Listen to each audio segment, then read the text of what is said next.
you'll bear with my reading. It's a pleasure and an honor to be here. In case you're wondering why, of all people, they asked me to speak as part of this, I'll be honest. I don't think I deserve to be up here speaking tonight, especially in light of the doc you all just watched. Miss Major Griffin Gracie is a truly phenomenal woman. And the fact that Cinema Politica has asked me to speak about how we can mobilize and ally ourselves toward real and meaningful community support is quite intimidating to me, as I have very little experience in community building and organizing. And so to be referred to as an activist on the Facebook page for the event only reinforced the idea that I should probably write something that is worth your time. As some of you may know, I sort of made my name a few years ago as something of a genderqueer recording artist. There's been music released under my name in various countries, among them France and Japan, and I've toured and headlined shows pretty much all over Europe. And it is upon returning to Canada that I started taking steps towards transitioning. And it's around that time that I met the wonderful ladies of Taking What We Need, Estelle Davis. I believe Estelle is here with us tonight. Yeah, what's up? And Lenore Harem, though I'd met Lenore previously, but that was a different life. Taking What We Need's main goal as a group is to foster community and break isolation by organizing events for trans women, and to help low-income trans feminine individuals get what they need through discretionary funding, which is of itself a particular challenge, as the money we've given away so far either came from grassroots endeavors or donations from generous, though mostly broke, friends and supporters.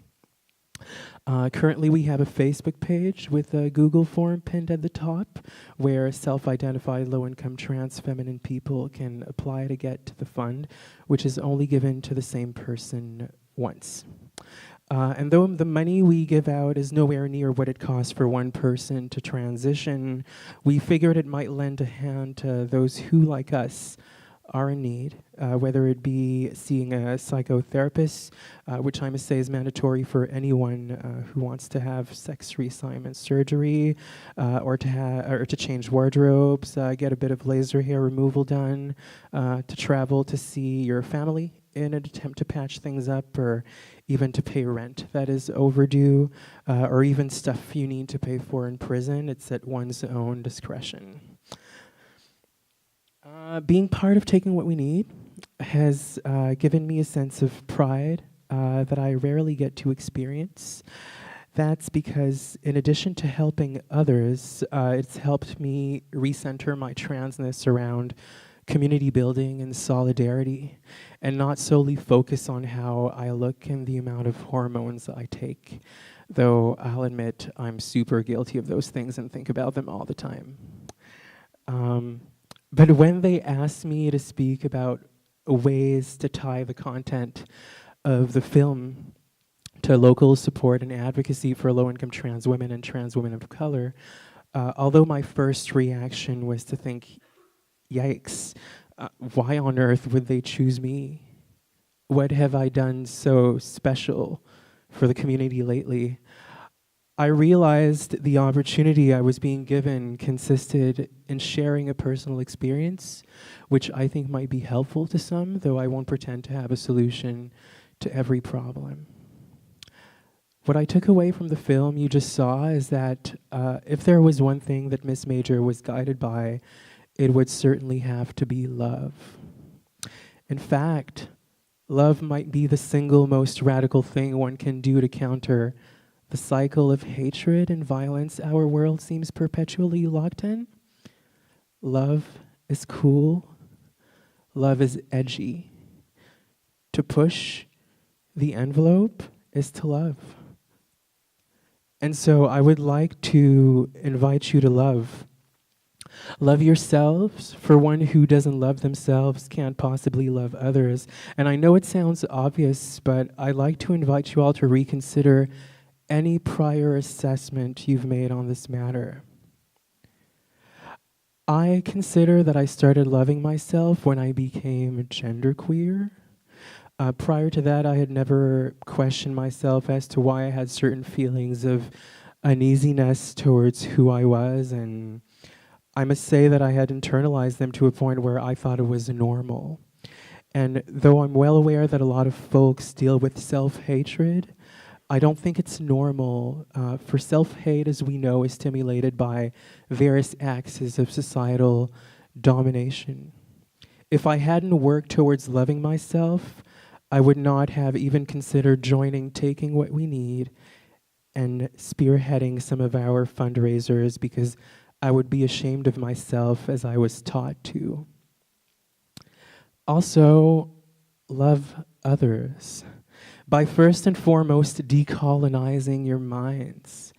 There's all this talk right now about being inclusive, inclusion, and I'm like, how can you possibly include me if you haven't yet dismantled all these odd, oppressive notions passed on to you by society?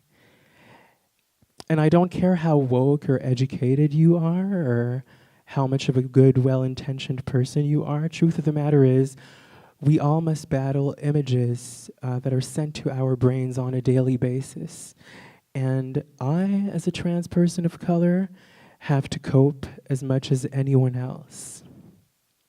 No one is above it, therefore we must all commit to a lifetime of work towards decolonizing our minds and fill ourselves with love. And it's in these little actions that I truly believe our spaces can become better places. Now, I know some of you might look for ways to impact the community in a more obvious and direct manner. And what I would like to suggest, besides the radical act of loving and educating yourselves and others, is to organize events that promote the welfare of trans folks. There are a few organizations, such as Taking What We Need in Montreal, who are in direct contact with the people and who will gladly pass on your money. And you can trust that there is a need. Taking What We Need's been a bit overwhelmed by the number of applications we've received. $700 is the amount of the discretionary, the monthly discretionary fund we give away. And it's really not enough, it's not enough money, and you keep hearing me say the word money, and it's not out of materialism, but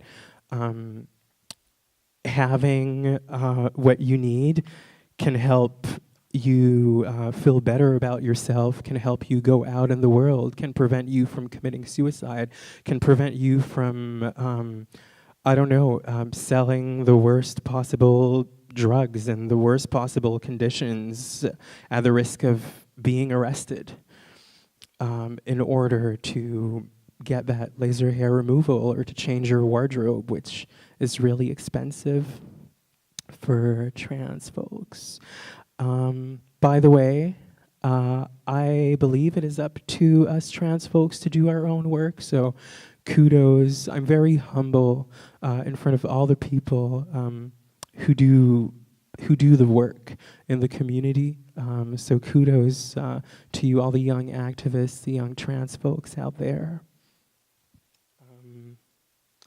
I'll finish by reading a piece I wrote for the editorial magazine. It hasn't yet been published, and I thought this might be the perfect occasion to do so, since the issue's coming out in just a few days. But prior to sharing it, I have a trigger warning. The piece was not written as a celebration of Christian belief, but rather as a whimsical and trans-centric read on a story many people are familiar with. So here it is.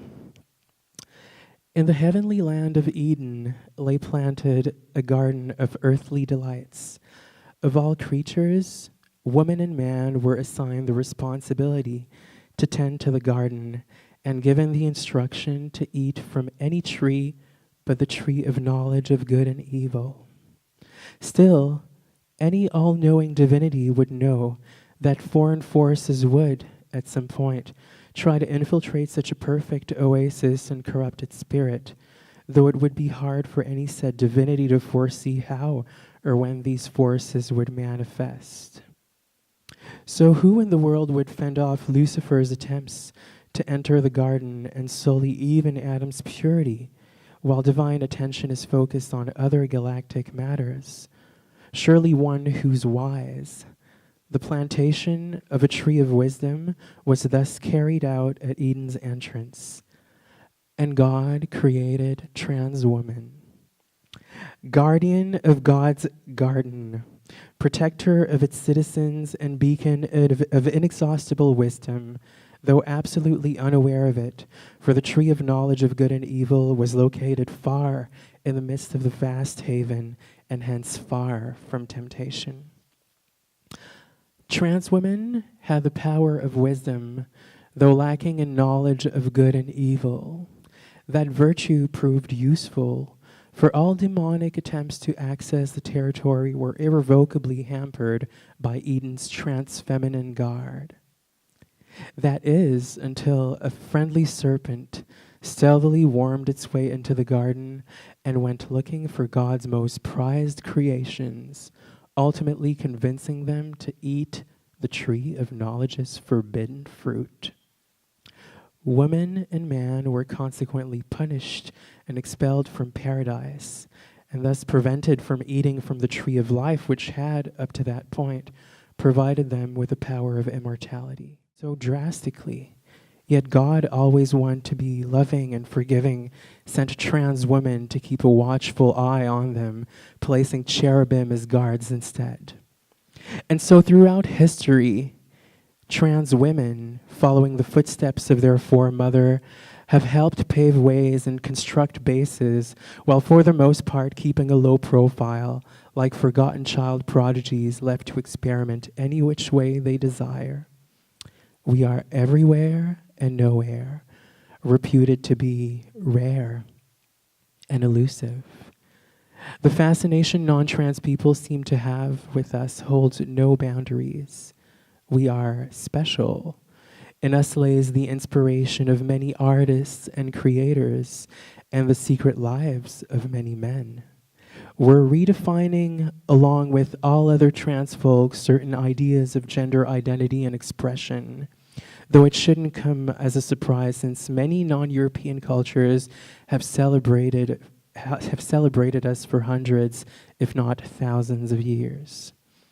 Most of us are unaware of our own power, but shall we repeat that trans woman in all duty and service did not eat from the tree of knowledge? Still, one would have to look at the trans women who partook in the feminist movement, many anti-war crusades, the Young Lords and the Black Panthers, the African American civil rights movement, and lest we forget, despite Hollywood's relentless efforts to tell us otherwise, the Stonewall riots, also known as the birth of the gay liberation movement. We were there, always on the front line, not afraid to put our lives and reputations at stake, neither complaining nor asking to be recognized for the hard work we do for the welfare of all humans. Good thing we have wisdom to keep that good work going. That's it. Definitely for me, I always thought of it as such, even prior to meeting the girls and and starting taking what we need. I always thought of my presence as being political, although I never wanted to my artistic approach to be actually political. I never wanted to talk about politics because I knew, well, first of all, as a listener, I don't like being told what to think, but also because I knew that my mere presence was an act of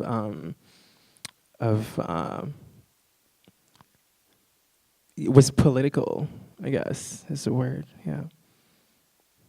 Was an act of activism, as you just said, although I never really, I wouldn't have worded it that way back then.